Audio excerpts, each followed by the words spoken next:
అన్ని కీళ్ల సంబంధిత సమస్యలకు రీజనార్థోస్పోర్ట్ హైదరాబాద్లో అధునాతనమైన సర్జరీ లేని వైద్యం. తెలంగాణ పీసీసీ కమిటీ ఫుల్లా హాఫా? ఇప్పటికైనా పూర్తి స్థాయిలో మోక్షం లభిస్తుందా? పార్టీ పెద్దలు ఢిల్లీలో ఏం డిసైడ్ చేయబోతున్నారు? పదవుల కోసం 5 నెలలుగా చాతక పక్షుల్లా ఎదురు చూస్తున్న వాళ్ళ ఆశలు ఫలిస్తాయా? ఎన్నికలకు ముందు జంబో కమిటీ వేసిన అధిష్టానం ఈసారి కఠినంగా ఉండాలనుకుంటోందా? లేట్ అయినా లేటెస్ట్గా వేస్తారా, లేక సగం సగంతోనే సరిపెడతారా? పీసీసీ కమిటీ విషయమై ఢిల్లీలో ఏం జరుగుతోంది? తెలంగాణ పీసీసీ కొత్త అధ్యక్షుడిని నియమించి 5 నెలలవుతోంది. ప్రస్తుతం రాష్ట్ర పార్టీ చీఫ్గా మహేష్ గౌడ్ ఒక్కరే కమిటీలో ఉన్నారు. పూర్తిస్థాయి కమిటీ గురించిన చర్చ చాలా రోజులుగా జరుగుతోంది, కానీ 1 అడుగు ముందుకి 4 అడుగులు వెనక్కి అన్నట్టుగా ఉంది వ్యవహారం. దాని నెగిటివ్ ఇంపాక్ట్ కూడా ఇటు పార్టీ మీద అటు ప్రభుత్వం మీద కనిపిస్తోందన్న అభిప్రాయం బలపడుతోంది. దీన్ని గమనించారా అన్నట్టు ఇప్పుడు పార్టీ కమిటీలపై పూర్తి స్థాయిలో దృష్టి పెట్టిందట ఢిల్లీ నాయకత్వం. అందుకే రాష్ట్ర ముఖ్యులను పిలిపించుకున్నట్టుగా తెలుస్తోంది. CM Revanth Reddy, deputy CM Bhatti Vikramarka, PCC అధ్యక్షుడు మహేష్ గౌడ్, మంత్రి ఉత్తమ్ కుమార్ రెడ్డి అధిష్టానం పెద్దలతో సంప్రదింపులు జరుపుతున్నట్టుగా సమాచారం.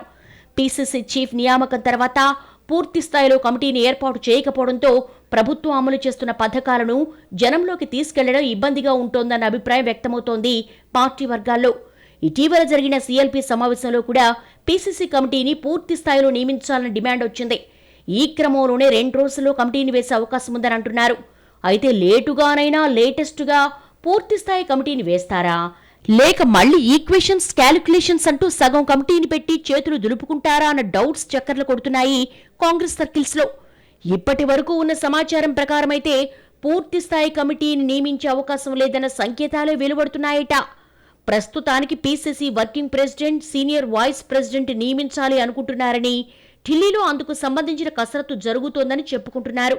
ఇప్పటికిప్పుడు ఈ 2 రకాల పదవులను భర్తీ చేసి మిగిలిన ప్రధాన కార్యదర్శుల్ని పదవులు భర్తీ చేసేందుకు కొంత గడువు తీసుకునే అవకాశం ఉందని అంటున్నారు.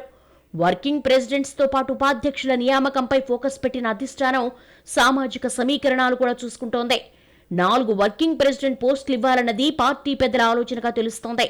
ఎస్సీ మాదిగా, ఓసీ, ముస్లిం, ఎస్టీ, లంబాడా సామాజిక వర్గాలకి ఒక్కొక్కటి ఇవ్వాలనుకుంటున్నారన్నది ఇంటర్నల్ టాక్. ఆ ప్రకారం మాదిగ సామాజిక వర్గం నుంచి అడ్లూరి లక్ష్మణ్, సంపత్ పేర్లున్నాయి. ఓసీ కోటాలో ఎంపీ చామల, డీసీసీ అధ్యక్షుడు రోహిన్ రెడ్డి, ఎమ్మెల్యే నాయని రాజేందర్ రెడ్డి పేర్లు పరిశీలనలో ఉన్నట్టుగా సమాచారం. మైనార్టీ నుండి అజారుద్దీన్, ఫిరోజ్ ఖాన్, ఎస్టీల్లో బెల్లయ్య నాయక్, ఎంపీ బలరాం నాయక్ పేర్లను పరిశీలిస్తున్నారట. మొత్తంగా చూస్తే అధిష్టానం ఈసారి కూడా పూర్తి స్థాయిలో పీసీసీ కమిటీని నియమించే అవకాశం కనిపించట్లేదు. దీంతో పదవుల కోసం మళ్లీ ఎదురుచూపులు, సుదీర్ఘ నిరీక్షణలు తప్పవంటూ నిట్టూరుస్తున్నారు పార్టీ నాయకులు.